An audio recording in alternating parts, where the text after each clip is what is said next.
시편 128편은 시편 127편과 유사점이 매우 많습니다. 그것은 다른 어떤 것보다도 가정 안에서 가정에게 임한 하나님의 은혜와 복을 우리에게 이야기해주고 있기 때문입니다.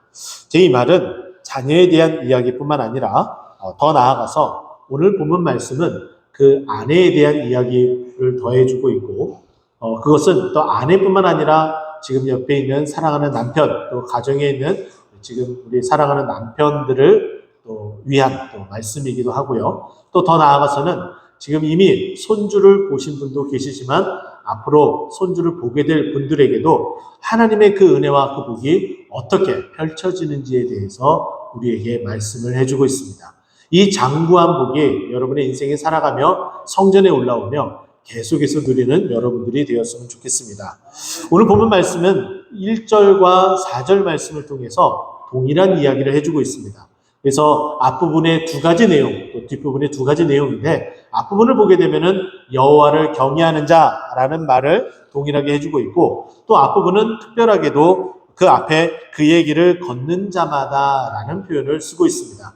이 표현을 통해서 우리는 알 수 있는 것은 하나님을 경외하는 자는 하나님께서 말씀하신 그 길을 따라 걸어가야 되는데 시편 119편 105절 말씀을 보게 되면은 주의 말씀은 내 발의 등이요 내 길에 빛이니이다 라고 말씀합니다. 내가 앞길을 걸어가는데 아무것도 보이지 않습니다. 발을 헛디딜 수도 있습니다. 넘어질 수도 있고 거꾸러질 수도 있습니다. 턱에 걸려서 정말 큰 낭패를 볼 수도 있습니다. 하지만 하나님께서 그 말씀을 우리에게 주시고 그 말씀을 통하여서 내가 앞으로 나아가는 그 길에 환히 비춰져서 그 장애물들을 거뜬히 넘기고 또 이겨낼 수 있도록 해주시는데 그것이 바로 오늘 본문에 말하고 있는 그 길을 걷는 자, 하나님의 말씀을 따라 살아가는 자임을 말해주고 있습니다. 근데 오늘 본문은 매우 독특하게도 시편 128편 성전에 올라가며 부르는 노래 여기까지 히브리어 원어를 보게 되면 나와 있고 그리고 오늘 본문의 이 내용을 첫 번째 시작하며 알리는 단어가 있습니다. 그 단어는 다른 어떤 것이 아니라 여호와를 경외하는 이 표현이 아니라 복이라는 단어예요. 이 말인 즉슨 성전에 올라가며 우리가 정말 받아야 될 그 단 한 가지는 무엇이라는 거예요? 하나님이 내려주시는 은총, 복이라는 이야기죠. 근데 그 복은 어떻게 우리에게 임하냐? 오늘 1절과 4절에 있는 것처럼 여호와를 경외해야지 임하는 것이고 또 여호와를 경외한다는 것은 1절에 나와 있는 것처럼 다시 언급합니다. 하나님의 말씀에 따라 살아가는 자. 예배드리러 올라와서 하나님께서 말씀해 주신 그 말씀에 따라 살아가는 자가 누리는 그 은혜가 그 복이 바로 우리가 받아야 될 이 예배 시간에 하나님의 큰 은혜입니다. 그러면 여호와를 경외하는 자가 받는 복이 과연 어떤 것이 있는지 오늘 본문 말씀을 통해서 네 가지를 살펴보도록 하겠습니다. 2절 말씀을 보게 되면은 내가 내 손이 수고한 대로 먹을 것이라 내가 복되고 형통하리로다 라고 말씀합니다. 내가 내 손이 수고한 대로 먹는다. 이 표현이 매우 당연한 것처럼 여겨질 수도 있습니다. 그러나 전혀 그렇지 않다라는 거예요. 우리는 이미 이것을 경험하고도 또 경험하며 지금까지 걸어왔습니다. 우리가 열심히 일했지만은 회사의 도산, 그것으로 인해서 체불된 임금을 받지 못했던 일들도 있었을 터이고 또 뿐만 아니라 우리가 정말 열심히 일을 하려고 사업장을 열고 또 손님이 와서 이윤을 창출을 하고 그렇게 학수고대하며 지내었지만은 그것이 내 마음대로 내 뜻대로 되지 않아 문을 닫게 되는 아픔도 겪기도 했던 그런 경험이 있을 듯 합니다. 우리는 대체적으로 또한 코로나 시국으로 돌아가서 살펴보게 되면 이 코로나 상황 가운데에 가장 큰 타격을 입은 업종이 있죠. 바로 여행업계이며 또한 항공업계입니다.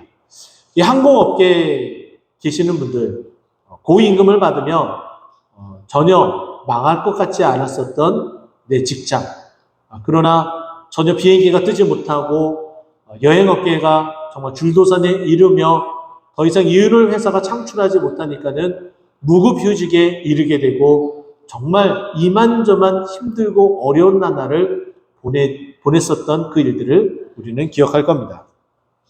그뿐만이 아니겠죠. 오늘 이 본문이 이야기하고 있는 이 농경사회는 정말 이루 말로 형용할 수 없을 정도로 기후의 변화에 따라서 열심히 농사를 져도 그 혜택을 누리지 못한 일들이 너무나 다반사였습니다. 지금 우리가 살고 있는 이 시대도 마찬가지겠죠. 오늘 말씀을 준비하면서 오늘 아침 일찍 기사를 하나 보게 되었습니다. 6호 태풍 카눈에 의해서 한반도는 이만저만 피해를 입은 것이 아니었죠. 그 피해로 인해서 고스란히 우리 소비자 물가가 타격을 입게 되었습니다.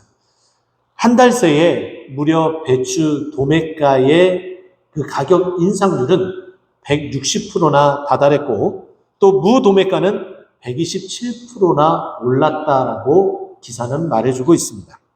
또 대파 가격은 56%나 올랐고 또 시금치 가격은 51%나 올랐습니다. 이제 먹거리까지 걱정해야 될 그런 상황에 이르렀습니다. 또 뿐만 아니라 과수, 우리가 먹을 수 있는 과일들, 기상이온과 함께 태풍의 영향으로 인해서 과수의 그 수확량이 전년도 대비 20%나 감소할 것이다라는 예측을 하고 있습니다. 이렇게 감소하게 되면 당연히 과일값도 천정부지로 오르게 되겠죠. 이뿐만이 아니라 병충해로 인해서 우리가 열심히 일해도 거두지 못하는 그 수확들은 이거 말로 형용할 수가 없을 겁니다. 신명기 28장 38절과 39절 말씀 보면은 우리에게 이렇게 말을 해주고 있는데요. 내가 많은 종자를 들에 뿌릴지라도 메뚜기가 먹음으로 거둘 것이 적을 것이며. 우리가 열심히 일을 했어요. 그러나 그 일한 그 모든 것들이 메뚜기가 한번 지나감으로 말미암아 우리가 거두는 것이 아무것도 없을 정도다라고 말합니다. 또 39절 연이어서 또 이렇게 이야기합니다.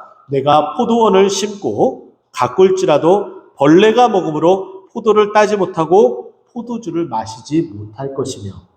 우리가 포도 농사를 져서 열심히 그렇게 노력을 하고 손이 수고를 그렇게 했지만은 벌레 먹음으로 말미암아 더 이상 어떠한 수확도 그 포도도 그 포도주도 마시지 못하는 상황에 이르게 된다라고 말하고 있습니다. 자, 이처럼 손이 수고해서 그것을 먹는다. 이건 정말 쉽지 않은 일입니다. 또 이뿐이겠습니까? 외부의 침입도 우리가 수고한 대로 먹지 못하는데 일조를 하기도 합니다. 우리가 계속해서 오후 찬양 예배 시간에 사사기 말씀을 보았어요. 그 사사기 말씀을 보면서 기드온의 이야기를 여러분 머릿속에 떠올라야 할 듯합니다. 기드온은 밀을 타작하기 위해서 밀을 수확을 했죠. 그리고 그 타작을 위해서 타작하는 장소로 가게 됩니다. 근데 일반적인 밀을 타작하는 장소가 아니라 포도주 틀에서 밀을 타작했다라고 말하고 있습니다. 이때 하나님께서 기드온을 부를 때에 큰 용사여 라고 부르고 계시죠. 근데 이때 기드온은 큰 용사 이 말을 들을 만한 자격이 있다라고 말씀을 드렸나요?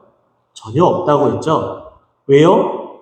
밀 타작하기 위해서는 타작 마당에 나가서 열심히 타작을 해야 되는데 지금 포도주 틀에서 이 밀을 타작한다는 것은 자신이 이 밀을 타작하게 되면 그 모습을 보고 그 소식을 듣고 누가 쳐들어와요?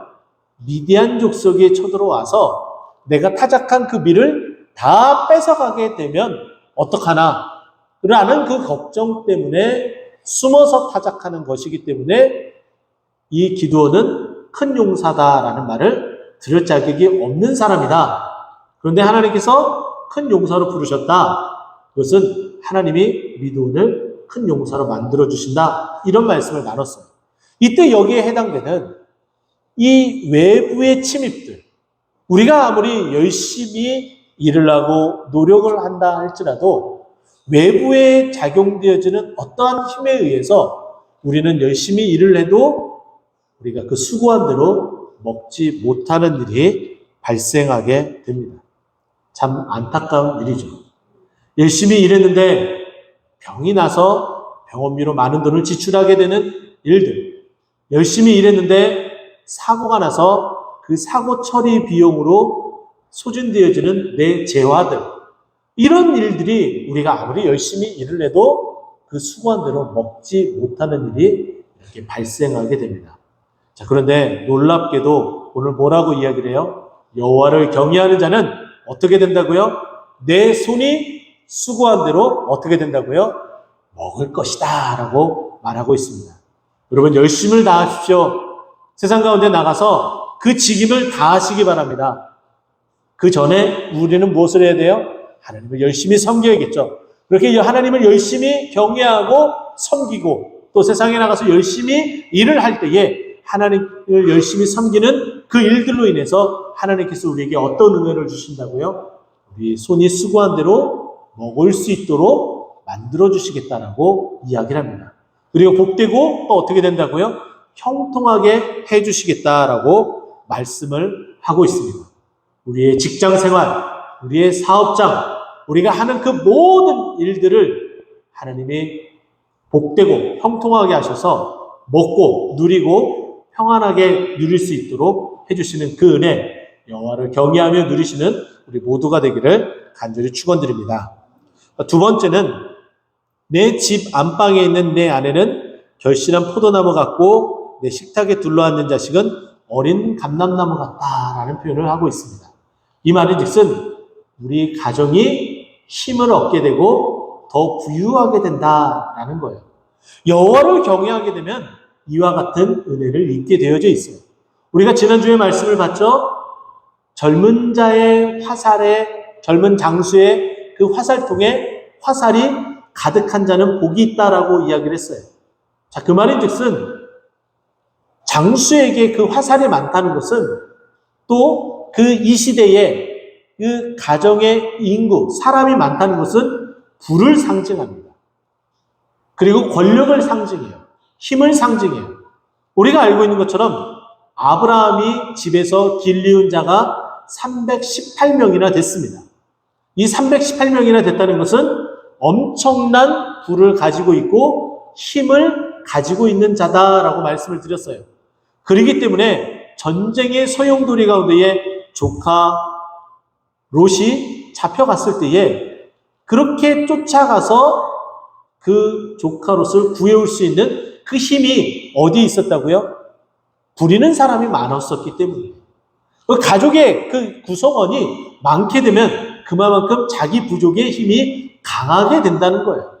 여기에 나타나는 내 집 안방에 있는 내 아내는 결실한 포도나무 같다라는 것은 그만큼 계속해서 자녀들을 풍성히 계속해서 낳을 수 있는 그런 행복한 가정이다라는 거예요. 이 말을 현대 우리 가족에게 그대로 대입하면 이렇습니다. 우리 가족은 이제 핵가족화돼서 가족의 인구수는 적지만 더 끈끈한 사랑과 더 끈끈한 우애로 더 사랑이 넘치는 가정을 만들어 나가야 된다라는 이야기겠고, 또 뿐만 아니라 여기에 아내만 해당되는 것이 아니라 내 남편이 열심을 다해서 많은 재화를 벌어들이고 또 우리 가정에 평화와 안녕을 가져다주는 내 사랑하는 남편, 이 결실한 포도나무, 이렇게 대체해서 우리는 이 말씀을 받아들일 수가 있어요. 그렇게 되면 당연히 내 가정이 어떻게 돼요? 풍요롭게 되죠. 그리고 또 뿐만 아니라 내 가정의 어린 자녀는 무엇과 같다라고 이야기를 합니까? 어린 감람나무와 같다라고 이야기를 하고 있어요. 이 어린 감람나무는 열매를 맺지 않는 상태를 말합니다. 그러나 앞으로 이 어린 감람나무가 어떻게 됩니까? 자라게 돼요. 자라게 되면, 때가 되면 열매를 맺게 됩니다. 아마 이 자리에 앉아 계신 분들, 사랑하는 자녀가 어린 시절 정말 열심히 그 자녀의 뒷바라지를 해오셨던 우리 부모님들 이 자리에 앉아 계신 줄 압니다. 그 자녀가 어느덧 이제 장성해서 직장 생활을 하고 있어요. 처음에는 이 어린 감람나무였는데 이제 장성한 감람나무가 되어졌다라는 거예요. 무슨 이 말은 뭐냐면은 지금 현재 아이를 키우고 있는 그 가정, 또 그런 어린 자녀가 있는 내 손주, 그 자녀의 그 가정, 그 자녀는 어떻게 되느냐, 그 가정은 어떻게 되느냐, 여기 나와 있는 이 말씀처럼 어린 감람나무가 이제 앞으로 자라게 되고 열매 맺을 것이다. 이 복이 계속해서 이어질 것이다 라고 말씀하고 있는 거예요. 이것은 계속해서 6절에도 이 이야기가 연결돼서 말씀해 주고 있어요. 내 자식의 자식을 볼지어다 라고 말씀하고 있습니다.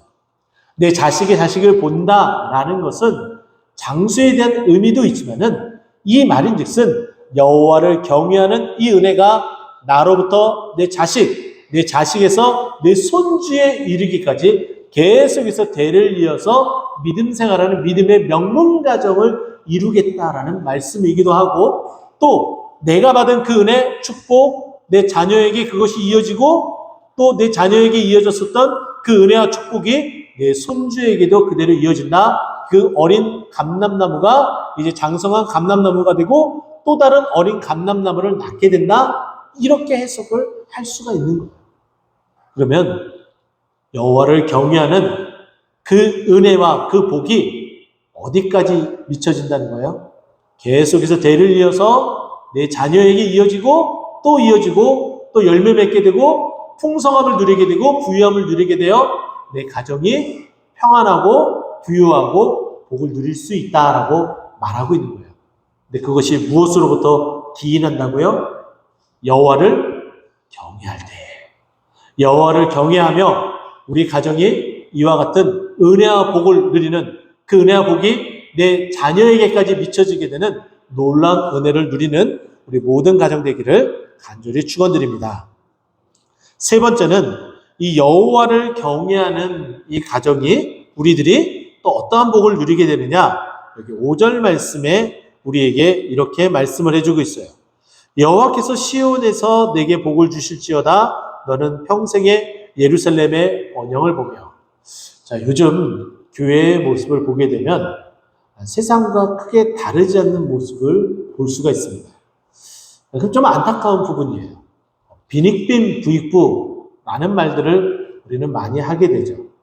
부자인 사람은 더 부하게 되고 가난한 사람은 더 가난해진다라는 표현이죠.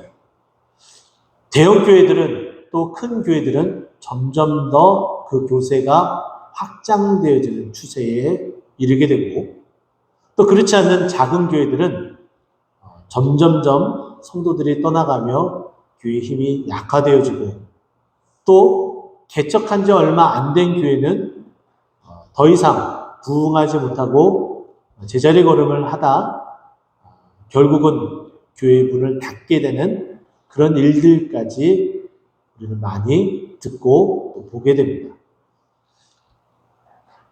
한국 교회 안에서도 많은 교회가 개척하고 문을 열지만 또 많은 교회가 문을 닫고 있습니다. 참으로 안타까운 일이죠. 또 우리 교회만 보더라도 고군분투하고 있습니다. 잘 견뎌내고 이겨내고 있는 가운데 있습니다.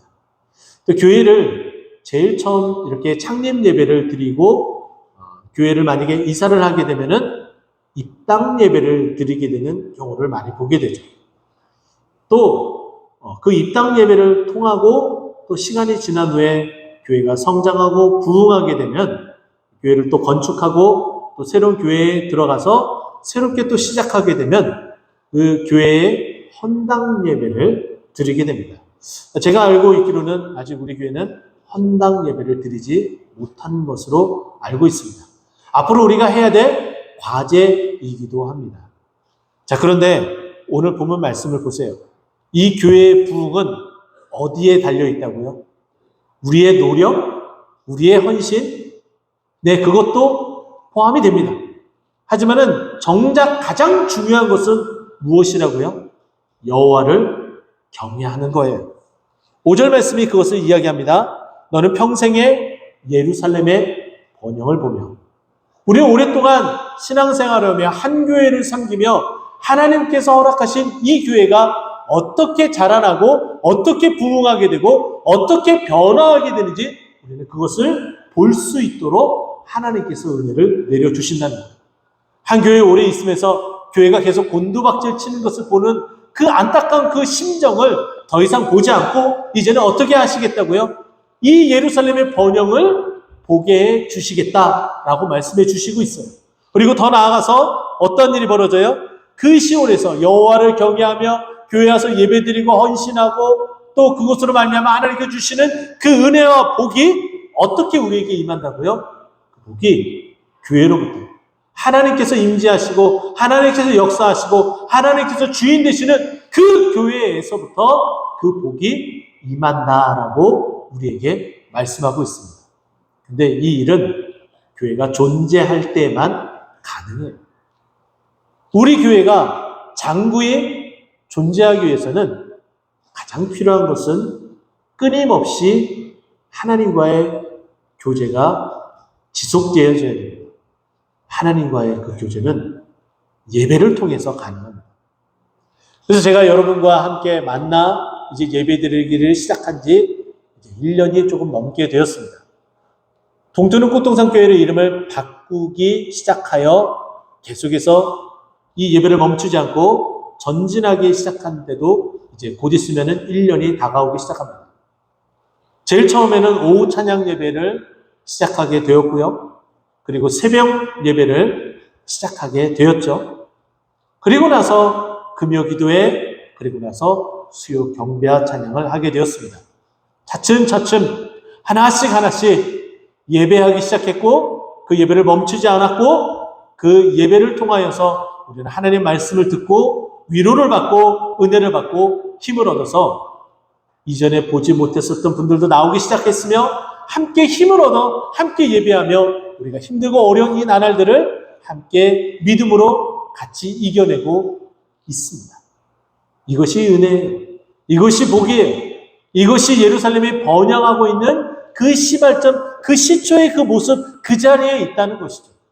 이것을 이렇게 시작한 지 이제 1년이 지나고 2년이 지나고 3년, 4년, 5년 후에는 우리가 오늘 이 말씀에서 우리에게 이야기하였던 예루살렘의 그 번영을 보게 되고 번영하고 부흥하게 되고 달라진 그 모습을 볼 수 있게 되어진다라는 거예요. 그것이 어디로부터요? 여호와를 경외하기 시작할 때에 시온에서 복을 내려주시고 우리가 그 예루살렘의 번영을 볼 수 있게 된다. 이것은 결국은 우리의 믿음의 신앙의 부흥까지도 일어나게 된다는 것을 꼭 믿고 여호와를 경외하며 교회의 부흥의 그 은혜까지 보며 목도하며 그 은혜를 찬송하는 우리 모두가 되기를 간절히 축원드립니다. 마지막 네 번째는 6절 말씀인데요. 내 자식의 자식을 볼지어다 이스라엘에게 평강이 있을지어다. 여기 보게 되면 자식의 자식을 본다라고 이야기를 해요. 이것은 아까 좀 전에 말씀드린 것처럼 우리가 받은 그 은혜, 이 믿음의 축복, 이것이 대대로 이어진다라는 그 의미도 있습니다. 그러나 또 한 가지는 장수의 복을 누린다라는 거예요. 우리는 혹은 잘못된 생각을 가지고 또 발언하는 경우도 있습니다. 우리가 입 밖으로 잘못된 표현을 할 때에 그 화가 우리에게 잘못되어져 우리에게 미치는 경우도 있기 때문에 매우 조심해야 돼요. 그래서 우리는 보통 그런 말들을 하죠. 입방정 떨지 말아라 라는 표현을 쓰고 있습니다. 제가 왜 이 말씀을 드리느냐? 성경에서는 장수가 분명히 복이다라고 우리에게 말해주고 있습니다. 근데 그 장수가 복인데 우리는 무병장수는 바라고 유병장수는 바라지 않는 경우들이 많습니다. 그러면서 유병장수가 복이냐 아니냐라는 말까지 하는 경우도 봤습니다. 매우 조심해야 돼요. 성경은 한 번도 유병장수, 무병장수를 이야기하지 않습니다. 그 말은 즉슨 유병장수도 무병장수도 다 하나님께서 주시는 복이라는 거예요. 그 생명이 귀하기 때문이에요. 그 생명이 귀하기 때문에 유병장수도 하나님께서 허락하신 복이다라고 말씀하고 있는 것이죠. 저는 욥기 말씀을 쭉 살펴보면서 여러 가지 주옥과 같은 은혜의 말씀들이 참 많아요. 근데 그 가운데 제 마음을 흔들고 제 마음밭에 딱 새겨진 한 구절이 있습니다. 욥기 마지막 장, 마지막 절인데요. 욥기 42장 17절 말씀이에요. 읽어드리면 이렇습니다. 욥이 늙어 나이가 차서 죽었더라. 다시 한번 읽어드릴게요. 욥이 늙어 나이가 차서 죽었더라. 매우 짧은 구절이죠. 근데 이해가 되십니까? 이 한 구절이 얼마나 은혜가 되시는지 여러분 이제 아시겠습니까? 하나님께서 왜 이 말씀을 기록하게 해주셨을까요? 우리가 늙는다는 것이 하나님의 큰 은혜예요. 근데 그냥 늙는 것이 아니라 하나님과 동행하며 늙는 거예요. 얼마나 복됩니까? 그런데 그냥 일찍 죽을 수도 있는데 그 생명이 다하여서 죽었다, 나이가 차서 죽었다, 이건 하나님께서 그 생명 붙들어 주시고 때가 돼서 하나님이 데리고 가셨다라는 거예요. 오늘 시편 128편 마지막 6절 앞부분이 이 이야기를 해주고 있어요. 너는 내 자식의 자식을 본다, 장수한다라는 거예요. 늙었다라는 것이고요. 또 나이가 찼다라는 거예요. 그것을 다 볼 수 있다라는 거예요. 내가 젊어서 주님을 알게 되고 또 나이가 들어서 알게 되었지만 그 신앙을 잃지 않고 이 늙어서까지 이 신앙을 붙들고 지금까지 왔더니 이 은혜를 내 자녀에게 주었고 내 자녀가 그것을 누렸고 또 그 자녀가 결혼해서 또 자녀를 낳았고 그 손주를 보게 되었고 그 은혜와 그 축복을 나만 누리는 것이 아니라 내 자녀도 이제 내 손주까지 보게 되는 그 은혜의 광경을 내 눈으로 목도하고 보게 되었다. 이게 얼마나 큰 복입니까? 근데 그것을 누가 누릴 수 있다고요? 여호와를 경외하는 자가. 저는 우리 동토는 꽃동산교회 모든 성도님들이 이와 같은 은혜의 복을 누리길 간절히 축원드립니다. 내 자식의 자식을 볼 수 있는 그 장수할 수 있는 유병장수든 무병장수든 그러나 가능하면 무병장수하며 하나님의 은혜를 누리며 그 축복을 누리며 나아가기를 간절히 축원드립니다. 근데 그것을 받기에 합당하려면 어떻게 해야 된다고요? 여호와를 경외하시기 바랍니다. 이제 말씀을 정리하도록 하겠습니다. 오늘 본문 이 성전에 올라가며 부르는 노래 이 128편 내 손이 수고한 대로 먹을 수 있고 내 가정이 부흥하게 되고 또 교회의 부흥과 번영을 보며 또 더 나아가서 장수하며 내 자손 대대로 누릴 수 있는 그 은혜와 복을 목도하고 감사할 수 있는 이 은혜와 이 복은 어떻게 해야지 받을 수 있다고요? 여호와를 경외할 때만이. 근데 그 여호와를 경외하기 위해서 올라오며 부르는 이 노래, 여러분도 끊임없이 주님을 예배하러 이 자리에 오며 이 은혜와 복을 노래하며 누리는 우리 모두가 되기를 간절히 축원드립니다. 기도하겠습니다.